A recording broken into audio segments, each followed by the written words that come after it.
স্বাগত ডিবিসি সংবাদে আপনাদের সাথে আছি আমি সোনিয়া আফরিন ইশিতা। এবারে জানাবো খবরের বিস্তারিত।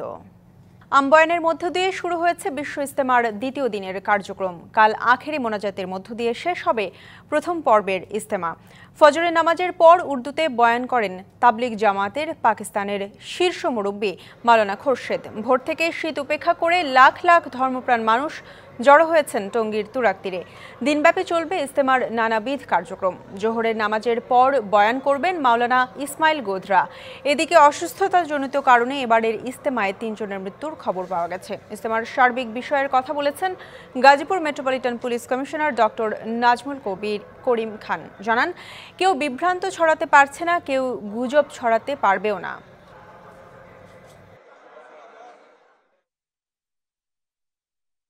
আপনাদের মাধ্যমে যে মেসেজটি যাচ্ছে সেটি হলো সত্য মেসেজ। আপনাদের সহযোগিতায় কোনো বিভ্রান্ত ছড়াতে পারবে না, কোনো গুজব ছড়াতে পারবে না। এই গুজব যদি না ছড়াতে পারে, আপনারা যদি সত্য প্রকাশ সুন্দরভাবে করতে পারেন, আমরা সুন্দরভাবে ইজতেমাটি করব। আমরা এখন পর্যন্ত কোনো নিরাপত্তা থ্রেট উপভোগ করছি না। আমরা সম্পূর্ণভাবে নিরাপত্তা দিয়ে যাচ্ছি। বিশ্ব ইজতেমা নিয়ে আরও খবর জানাতে আমাদের সাথে যুক্ত হচ্ছেন সহকর্মী আরিফুল ইসলাম। আরিফ, কি বলছেন ইজতেমায় অংশ নিতে আসা মুসল্লিরা এবং সেখানকার নিরাপত্তা ব্যবস্থা নিয়েও জানাবেন।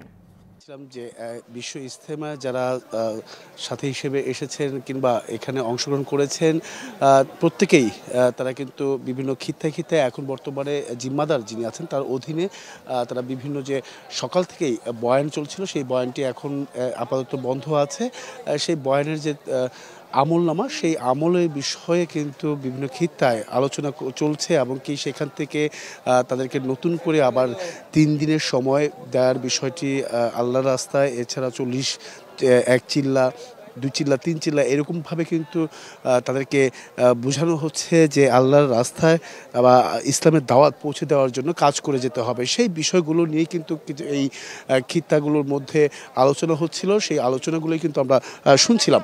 এর পাশাপাশি যেটা বিষয় হচ্ছে যে অনেকেই যেহেতু আজকে একটি গুরুত্বপূর্ণ যে বিষয় রয়েছে সেটা হচ্ছে বাদ আসর, তিনি হচ্ছে ভারতের মাওলানা জোহাইর সাহেব, তিনি যৌতুকবিহীন বিয়ে অনুষ্ঠিত করবেন বা অনুষ্ঠিত হবে। সেখানে আমাদের যে আয়োজক আছে, এখানকার যে ইজতেমা ময়দানের যে আয়োজক আছে, সেখানে থেকে আমরা জানতে পেরেছি প্রায় 70-এর অধিক জোড়া আজকে এই যৌতুকবিহীন বিয়ে অনুষ্ঠিত হবে।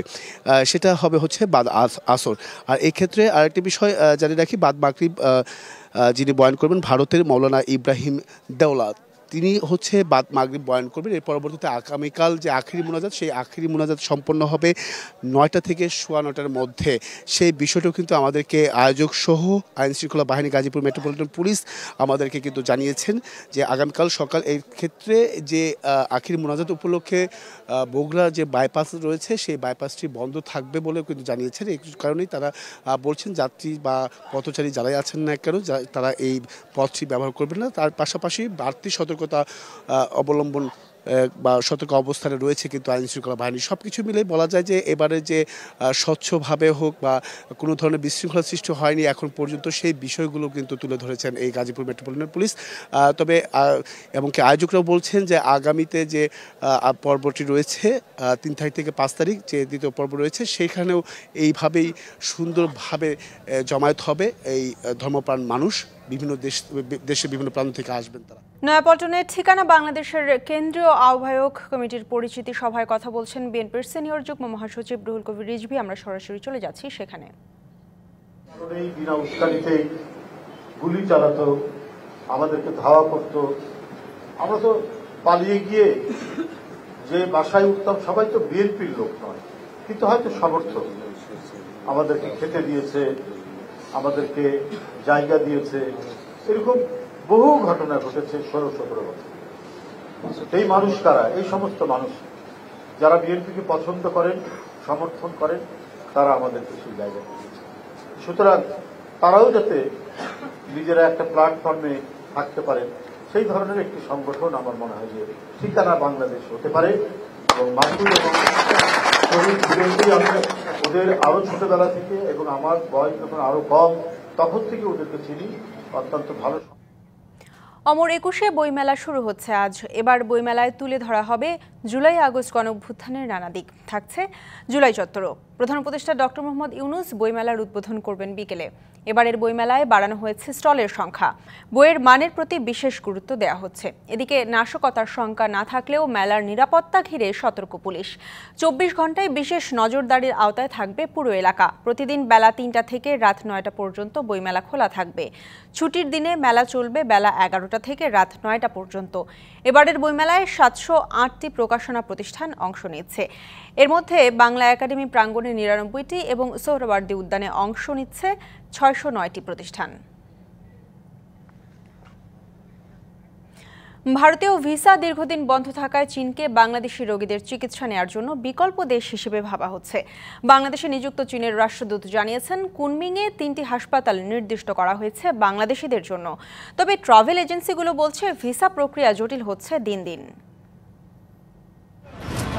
5ই আগস্টে পট পরিবর্তনের পর থেকেই ভিসা সীমিত করেছে ভারতীয় হাইকমিশন। বাংলাদেশে জটিল রোগে আক্রান্ত রোগীরা ভয়াবহ সংকটে পড়েছেন এই পরিস্থিতিতে।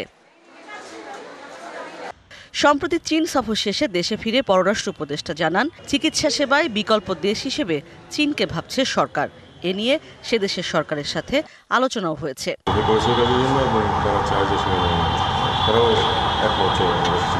ঢাকায় নিযুক্ত চীনের রাষ্ট্রদূত বলছেন, কুনমিংয়ে বাংলাদেশিদের চিকিৎসা দিতে ভিসা, বিমানের টিকিট সহ পুরো প্যাকেজ নিয়ে কাজ করছে দূতাবাস।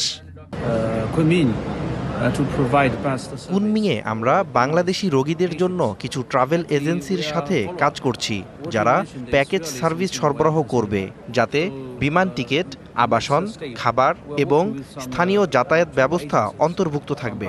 আমরা 3টি হাসপাতালকে নির্দিষ্ট করার চেষ্টা করছি। তবে এজেন্সিগুলো বলছে ভিন্ন কথা। তারা বলছেন, ক্রমেই কঠিন হচ্ছে চীনের ভিসা প্রক্রিয়া। ভিসার জটিলতা দিন দিন বাড়ছে। এমনিতে হচ্ছে কাস্টমারের আমাদের অনেক ডিমান্ড আছে চায়নাতে যাওয়ার জন্য, স্পেসিফিকলি বিজনেস এবং হচ্ছে যে আপনার ট্যুরিস্ট ভিসাটাই বেশি ডিমান্ডেড। এখন পর্যন্ত মেডিকেল ভিসার জন্য আমরা কোনো কোয়ারিজ পাই নাই। চাইনিজ এম্বাসির রিকোয়ারমেন্টস থাকে, ওনাদের এক্সিট পয়েন্ট, এন্ট্রি পয়েন্টগুলো এগুলো কনফার্ম থাকতে হবে। লাইক এয়ারপোর্ট, কোন এয়ারপোর্ট দিয়ে যাবে, কোথায় যাবে, ওনার ট্রাভেল প্ল্যানটাই চায়। সব কিছু মিলে আর লাস্ট কয়েকটা প্রিভিয়াস কান্ট্রি ভিজিট চাচ্ছে, এগুলোর কারণে ওনাদের ভিসাগুলো অ্যাপ্লাই করা অনেক জটিল হয়ে গেছে। এক্ষেত্রে সরকারি উদ্যোগ আরও কার্যকর না হলে এই পরিকল্পনা কতটা কাজ করবে তা নিয়ে সংশয়ের কথা জানান ট্রাভেল এজেন্সির কর্মকর্তারা। ইশরাত জাহান উর্মি, ডিবিসি নিউজ, ঢাকা। শনিবার বিকেলের মধ্যে দাবি মানা না হলে ঢাকা উত্তর সিটি কর্পোরেশন এলাকায় সড়ক ও রেলপথ অবরোধের ডাক দিয়েছেন তিতুমীরের শিক্ষার্থীরা। স্বতন্ত্র বিশ্ববিদ্যালয় রূপান্তরের দাবিতে টানা অনশন চালিয়ে যাচ্ছেন তিতুমীর কলেজের শিক্ষার্থীরা। দাবি পূরণ না হওয়া পর্যন্ত আন্দোলন চালিয়ে যাওয়ার হুঁশিয়ারি তাদের। অনশনের মধ্যেই শুক্রবার দুপুর থেকে আবারও সড়ক অবরোধ করেন শিক্ষার্থীরা। চরম ভোগান্তিতে পড়েন যাত্রী ও চালকরা। আজ বিকেলের মধ্যে দাবি মানা না হলে ঢাকা উত্তর সিটি কর্পোরেশন এলাকার সড়ক ও রেলপথ অবরোধের ডাক দিয়েছেন শিক্ষার্থীরা। শুক্রবার রাতে Barasat barricade two north city শিরোনামে এই কর্মসূচি ঘোষণা করেন তারা। কক্সবাজারের টেকনাফে প্রবাল দ্বীপ সেন্ট মার্টিনে পর্যটকদের যাতায়াতে 9 মাসের নিষেধাজ্ঞা শুরু হচ্ছে আজ থেকে। নিষেধাজ্ঞা বহাল থাকবে আগামী নভেম্বর পর্যন্ত। পরিবেশ, বন ও জলবায়ু পরিবর্তন মন্ত্রণালয়ের সিদ্ধান্ত অনুযায়ী শুক্রবার দ্বীপটিতে ভ্রমণের শেষ দিন ছিল পর্যটকদের। একমাত্র প্রবাল দ্বীপের পরিবেশ ও প্রতিবেশ রক্ষায় এমন সিদ্ধান্ত জানিয়েছে জেলা প্রশাসন। তবে পর্যটন মৌসুমের 2 মাস বাকি থাকতেই এমন ভ্রমণ নিষেধাজ্ঞা ক্ষুব্ধ দ্বীপবাসী ও ব্যবসায়ীরা। তারা জানান, এখন যদি দ্বীপে পর্যটক আসা বন্ধ হয়ে যায় তাহলে নানা সংকটে পড়বেন বাসিন্দারা। 28 ফেব্রুয়ারি পর্যন্ত দ্বীপ উন্মুক্ত রাখার দাবি জানান তারা। সংবাদ এই ছিল এখনকার মতো। ডিবিসি নিউজের সংবাদগুলো পড়তে ভিজিট করুন dbcnews.tv আর ভিজিট করুন ডিবিসি নিউজের ফেসবুক পেজ এবং ইউটিউব চ্যানেল। ডিবিসির সঙ্গে থাকুন।